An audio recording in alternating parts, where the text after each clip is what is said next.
নাসিরনগরে পূর্ব শত্রুতার জেরে সংঘর্ষ, ভাঙচুর ও লুটপাটে আতঙ্ক। ব্রাহ্মণবাড়িয়ার নাসিরনগরে পুরনো বিরোধের জেরে দুই পক্ষের মধ্যে সংঘর্ষ ও হামলার ঘটনা ঘটেছে। এতে একজন যুবক আহত হওয়ার পাশাপাশি নিরীহ পরিবারের বাড়িঘরে ভাঙচুর ও লুটপাটের অভিযোগ উঠেছে। ঘটনার পর এলাকা জুড়ে চরম উত্তেজনা ও আতঙ্ক বিরাজ করছে। গত 18 সেপ্টেম্বর বৃহস্পতিবার উপজেলার চাতলপাড় বাজারের বাগাইয়া আটি এলাকায় দুপুরে সুন্নতে খতনা অনুষ্ঠান থেকে ফেরার পথে ফারুক ভূঁইয়ার ছেলে অনিক ভূঁইয়াকে মারধর করে প্রতিপক্ষ আমিনুল ভূঁইয়ার অনুসারীরা। স্থানীয়রা জানান, অনিক ভূঁইয়া মারাত্মকভাবে আহত হন এবং ঘটনাটি দ্রুত এলাকায় ছড়িয়ে পড়ে। এর প্রতিক্রিয়ায় ওয়াসিম ভূঁইয়ার নেতৃত্বে একদল লোক আমিনুল ভূঁইয়ার বাড়িতে হামলা চালায়। তবে লক্ষ্যবস্তু না পেয়ে তারা পার্শ্ববর্তী আশরাফ ভূঁইয়ার বাড়িতে ভাঙচুর ও লুটপাট চালায়। আশরাফ ভূঁইয়ার দাবি, তিনি কোনো পক্ষের সাথেই জড়িত ছিলেন না, তবু তার বাড়িতে লক্ষ্য করে হামলা চালানো হয়। ক্ষতিগ্রস্ত আশরাফ ভূঁইয়া বলেন, আমার কোনো পক্ষপাত ছিল না। ঢাকায় দুই পক্ষের সমঝোতা হওয়ার পরও আমার বাড়িঘরে ভাঙচুর করে প্রায় অর্ধ কোটি টাকার ক্ষতি করেছে। আমি নতুন বাড়ি করে সেখানে থাকলেও তাদের হাত থেকে রক্ষা পাইনি। এখন পালিয়ে থাকতে হচ্ছে, দেশে থাকাও যেন কষ্টকর হয়ে উঠেছে। অপরপক্ষের অনিক ভূঁইয়ার বাবা ফারুক ভূঁইয়া বলেন, আমাদের সঙ্গে তাদের পূর্ব শত্রুতা ছিল, যদিও বিরোধ মিটে গিয়েছিল, কিন্তু এই হামলা পূর্ব পরিকল্পিত। আমার ছেলেকে লোহার রড ও দেশীয় অস্ত্র দিয়ে আঘাত করা হয়েছে।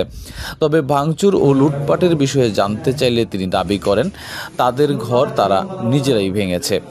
চাতলপাড় ফাঁড়ির ইনচার্জ এসআই নজরুল ইসলাম জানান, ঘটনাস্থলে পুলিশ পাঠানো হয়েছে এবং বর্তমানে পরিস্থিতি নিয়ন্ত্রণে রয়েছে। আইন শৃঙ্খলা পরিস্থিতি স্বাভাবিক রাখতে আমরা তৎপর রয়েছি।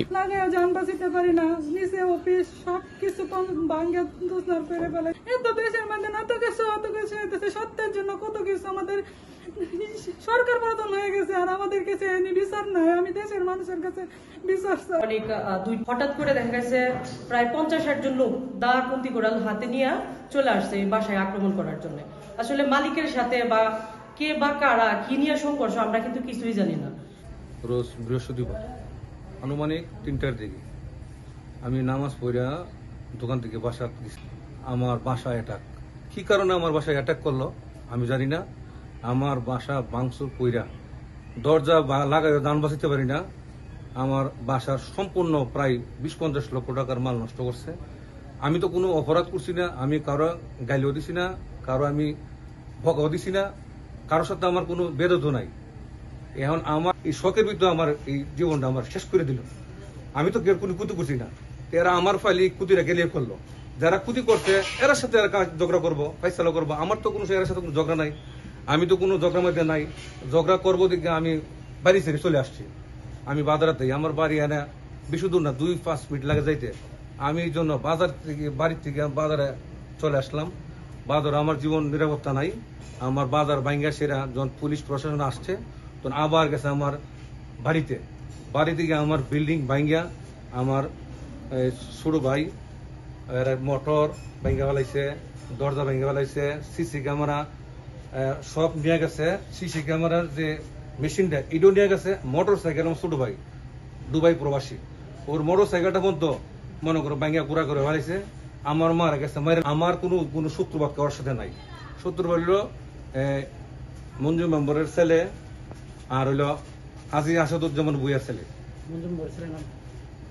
কসিম ভূঁইয়া, ফারুক ভূঁইয়া, আমিনুল ভূঁইয়া, মোশারফ ভূঁইয়া।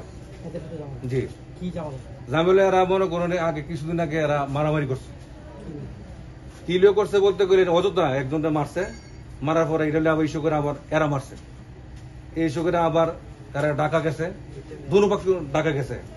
ঢাকা গিয়ে মনে করেন এরা কি না কি করছে আমি জানি না, এটা তো আমার জানার বিষয় না। আমার জানার দরকার না, আমার জানার বিষয় নাই। এরা কিভাবে শেষ করছে, কিভাবে দর্ব করছে তাও আমি জানি না। এখন আমার যদি বুঝতাম যে আমি এই ঝগড়ার সাথে জড়িত, অথবা আমি কারোর সাথে ঝগড়া করতেছি, অথবা আমি এই ইয়ের মধ্যে ছিলাম, এই মিটিং এ ছিলাম, কোনো জায়গাতে আমি ছিলাম না। আমি শেষ করলেও সই ওই যে মঞ্জু ভয়ের পুতের ছেলে, কি নাম অসীম বুয়া, ফারুক বুয়া। তার সাথে কি দ্বন্দ্ব, কি ঝামেলা হয়েছে? এরা তো মনে করেন ওই যে এরা জায়গা আছে, জমি জমা আছে, এদের কিনে এই জমি জমা আছে। আমার তো এর সাথে কোনো আমার ঝামেলা নাই। তো ইয়ের সাথে ওই ওয়াসিমের সাথে ঝামেলা হইলো আমিনুলের জি জায়গা সম্পত্তি নিয়ে। জি। তো মারামারি কেন হয়েছিল এটা নিয়ে? মারামারি হয়েছে, এরা দুনো পক্ষে কস করে। আপনার নাম কি বলেন? আমার নাম হলো মোহাম্মদ হাজি আশরাফ ভুইয়া। ভাই একটু বলুন। দাওয়াত খায় আসার সময় এরা 4-5 জন আমার ছেলেরা হঠাৎ করে মনে হয় অ্যাটাক করে মাথা বাইরে হাঁটু মানে বাইরে গাওয়ায় সবাই মনে করেন যে ফলাইতেছে। পরে ব্রাক অফিসের এরা নিয়ে অফিসে নিয়ে এসে এদেরকে পানি ট্যান্ডে নিয়ে করছে। পরে খবর দিচ্ছে, আমরাও দৌড়ে করে গেছি। এর মধ্যে আমারও অ্যাটাক করতে হয়েছে। পরে যে বিচারের পরে মনে করেন যে শেষের পরে স্ট্যাটাসটা এরা দিছে। আমরা তো এই মোবাইল টোবাইল কোনো চালাই না, ফুলাহান্তে চালাস ফুলাহান্তে আমাদেরকে হয়েছে। আমি কিছু যে আচ্ছা এরা স্ট্যাটাস দিছে, যারা আর মুরব্বী আছেন শেষ করছে এরা একটু বুঝবো না, এগুলো নিয়ে আমরা মাথা কামাই লাভ নেই। এখন তো আমরা তো শেষ এরা চলতেছে, আমরা বাজারে আসা যাওয়া করতেছি, এরা করতেছে, আমরা সব একসাথে বয়া খাওয়া দাওয়া করতেছি। এর ভিত্তিতে মনে করেন একা পায় এরা এই 5-6 জন লোকে যে অ্যাটাক করবো, এটা তো আর আমরা পরিকল্পনা করে এটা তো আমরা ভিতরে না। আমরা নামে একটা মামলা সৃষ্টি করে এরা পূর্বের আমল থেকে এগুলো আমাদের লোক। এই ঘটনার পরে আমরা তো 4-5 জন আমার পুত্রে লয়েছে, তারপর তো আমরা সব গেলাম নাসিরনগর। হ্যাঁ ঠিক আছে, মনে করেন থানার স্যারের দেখাইলাম, আমরা হাসপাতালে ভর্তি করলাম, সব গেছে কেন আমরা মারামারিও করবো কোন সময় এদের সাথে। এগুলো কে করছে আমরা দেখছি তো না। আমরা তো মানে 3টার পরে যে ঘটনাগুলো হয়েছে হওয়ার পরে তো আমরা 4টা-4:30 বাজে আমরা গেছি নাসিরনগর। মানে হেরা জানে হেরা করতে পারবো, আমরা তো এদের বাড়িঘরের কোনো খোঁজখবর আমরা নিই। আমার নাম ফারুক ভুইয়া। 18/9/2025 তারিখ দুপুর অনুমান 3:30টার সময় সংবাদ পাই যে চাতলপাড় বাজারস্থ আশরাফ ভুইয়ার বাড়িতে কতিপয় ব্যক্তি ভাঙচুর করতেছে। তো সংবাদটা পাওয়ার সাথে সাথে আমি আমার সঙ্গীয় অফিসার এবং ফোর্স সহ ঘটনাস্থলে যাই। যাওয়ার পরে আমি যারা আশরাফ ভুইয়ার বাড়িতে হামলা করেছে তাৎক্ষণিক আমরা এই পরিস্থিতি নিয়ন্ত্রণে আনি। পুলিশ উপস্থিতি তারা দেখে নিজেরা দৌড়ে দিক চলে যায় এবং পরবর্তীতে তারা পার্শ্ববর্তী স্কুল কলেজ সংলগ্ন আরেকটি বাড়িতেও ঢুকে, সেখানেও আমরা যারা আক্রমণের চেষ্টা করছে বা আক্রমণ করেছে তাদেরকে প্রতিহত করি এবং আমাদের আইন শৃঙ্খলা আমরা নিয়ন্ত্রণে নেই এবং আমাদের পুলিশের সার্বিক তৎপরতা অব্যাহত রাখি।